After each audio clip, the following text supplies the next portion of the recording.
In this video, I'm going to show you how to add friends inside of Kingshot. If you find this video helpful, please consider to like this video and subscribe to my channel.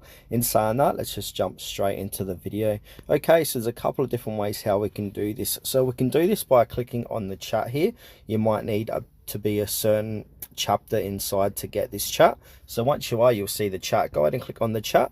And now from here on the far right, top right hand corner of the page, we've got a little user profile icon. Click onto that. This is where we can go ahead and add friends, so we can see all of our friends inside of here. If we want to add a friend, we can go ahead and click on add friend and tap to enter.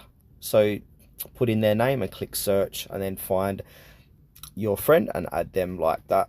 So for example, when I add my friend Jeff, here it is here.